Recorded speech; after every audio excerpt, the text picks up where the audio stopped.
V svojem steklarskem studiu sem obiskala Matjaža Gostenčnika, ki je, kot se je pošalil sam, primeren čas, da se pričneš ukvarjati s steklom takrat, ko opraviš izpit pri ženskah. Oziroma, z eno besedo rečeno, ko si dovolj nežen in prefinjen, da se več ne urežeš oziroma več ne opečeš. No, pogovarjala sva se torej o njegovi petkovi razstavi, ki jo ima v Splošni bolnišnici Slovenj Gradec, govorila sva o odnosu do stekla in ne nazadnje tudi o poziciji rokodelcev v naši državi. Prisluhnimo. Najprej bi mogoče par besed uvoda. Namreč v Splošni bolnišnici se predstavljam že četrtič ali celo petič v teh 10-12 letih. Včasih bolj pogosto, včasih bolj poredko, v glavnem zdaj sem imel še kar nekaj časa pauzo.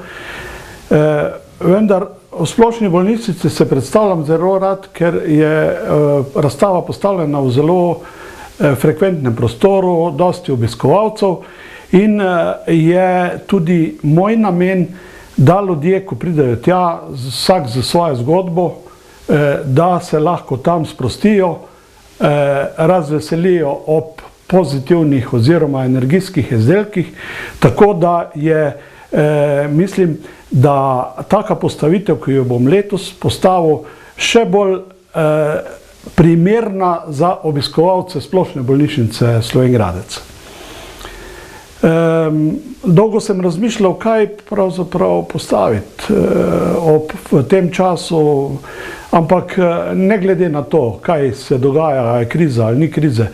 V glavnem mi, rokodelci, mi, ki se oplajamo z to energijo, gremo naprej in nastala je nova kolekcija steklenih bowlov oziroma krožnikov na temo Polifemo oko v različnih izvedbah, kot je nekaj izvedbe z transparentnimi barvami, nekaj z opalnimi barvami. To je en lep ciklus, ki bo postavljen v triptihu posameznih barv na panojih, vse bo veselo, tako da zna biti kar zanimivo. No, dostikrat ste bili tudi ali nagrajeni ali nominirani kot izumitelj, pa je morda ravno zdaj prava priložnost za par besed tudi o tej temi. Ja, res je. Najprej sem to lučko naredil popolnoma unikatno, vse sam iz taljenega stekla. To je bilo par let, ki sem te lučke delal, vendar so bili zaradi visoke cene sem potem to opustil in sem na nek način en del stekleni del potem tudi nameščal z tem, da ga ne delam sam. Moram pošteno povedati, to je steklena plamenica, ki jo pač kupim, a ne. Res pa je, da sem tudi za to prejel več priznanj. O inovativnem izdelku leta 2011 sem bil izbran kot eden od na tem forumu inovacij sem bil izbran kot je bila ta lučka izbrana kot ena od najbolj inventivnih izdelkov. Čestitam. Hvala. Seveda, lučke so pač tako. Prihaja obdobje, ko bo treba račune položiti, kar se ekologije tiče, in bomo mogli z našim planetom nekaj narediti. Če ne, se bomo strelili v lastno koleno, kar pa je za naše rodove, za naše naslednike, bi rekel, neodgovorno in velika žalost, če bomo brez nekih, bi rekel, brez neke odgovornosti počeli to naprej. Konkretno, odkot fascinacija nad steklom oziroma kaj ima steklo takšnega, da ste z njim inovativen, umetniški in še kaj? Po naravi sem inventiven človek in nikoli ne rad ponavljam neke stvari. Se pravi, vsako stvar, ko naredim, bi jo rad na nek način, da je unikat. To se pravi, ampak ta tehnika z steklom mi to omogoča. Se izdelki ne ponavljajo, če kaj druga je sprememba v nekem dizajnu barve, sprememba v neki postavitvi, bi rekel, opreme, te opreme na izdelku, tako da so vsi izdelki unikatni. Se včasih pošalim pa rečem tako, me vprašajo, zakaj pa tako pozno si se ti začel ukvarjati z steklom. Ko si pri ženskah narediš izpit, da si dovolj nežen, pa to takrat je tudi primerno, da se začne s steklom ukvarjati, ker steklo je vedno ostro in se vrežeš. Tako da na osnovi izkušnji in vsega tega je le prišel čas, da se ga ne bojim, tako kot žensk ne, ker če imaš izkušnje, se jih ne bojiš. In potem lahko postaneš dober prijatelj, jaz lahko z roko mešam steklo, pa se ne bom urezal, zaradi tega, ker sem dobil prefinjen občutek za delo z njim.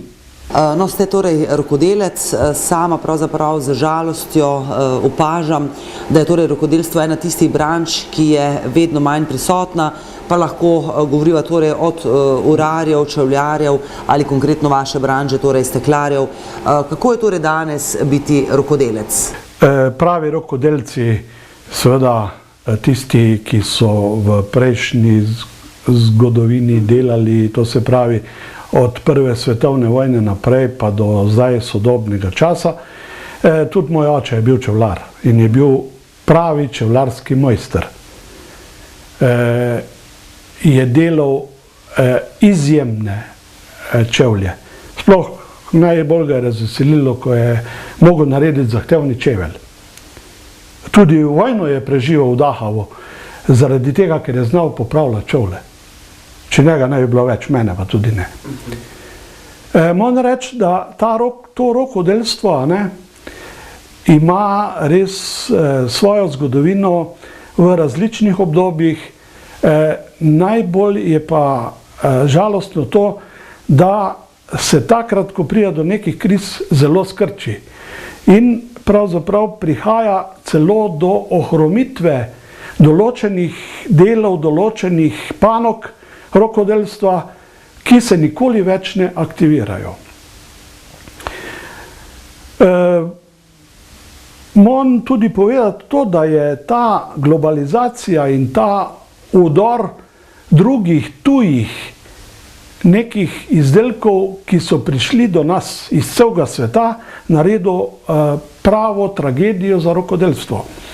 Seveda, mi rokodelci ponavadi z našo tehniko moramo zelo pridni biti, da dosežemo visoke cene. Drugače je tismo, ki naredi milijon komadov, on pošle to po svetu in je lahko evro ali pa 2. Mi za tak denar ne moramo niti začeti delati, kaj šele, da bi izdelek bil gotov. Zato se je v vseh teh letih rokodelstvo, če govorim zdaj o drugih še branžah, to se pravi lesno rokodelstvo, glineno rokodelstvo, potem izdelki iz šip, iz tekstila, iz ne vem koga, se je praktično v 10 letih prepolovilo. Rokodelcev je zelo malo. Jaz sem tudi sodeloval na teh bienalnih razstavah v Slovenj Gradcu, ki so bile vsake 2 leti in tam smo se predstavljali, smo bili prej ocenjeni, če smo imeli nove stvari pod taktirko dr. Bogataja, smo lahko sodelovali na teh bienalnih razstavah, če ne pač ne. In tako je bila neka motivacija, da smo vedno vrtali nove stvari, nekaj delali, zato da smo prišli v ta izbor, da smo se lahko promovirali. Zdaj še to usiha in je velika žalost, da bomo zgleda še to ukinili, da tudi teh bienalnih razstav vse bi mogla letos biti, pa ni bila, pa so rekli bo jeseni ali pa drugo leto in tak naprej. Tako nam počasi stvar povzi iz rok in je velika žalost, da bomo zdaj, ko se nekako globalno postavljamo v evropski prostor, pozabili na to identiteto Slovenije, ki jo še imamo. Mi imamo lep jezik, imamo lepe rokodelske izdelke, Samo če bomo tako mačehovski do vsega tega, s takim odnosom, ki so ga nekateri začeli zagovarjati, potem lahko pozabimo, se bomo nekako asimilirali v evropski prostor in Slovenija kot taka, kot egzotika, ki jo resnično v tem prostoru lahko predstavljamo, je ne bo več. Očitno je to hudo narobe in moram reči, da tisti, ki so odgovorni za to, ne vejo, kaj počnejo. Bog je rekel, pusti jih, saj ne vedo, kaj delajo.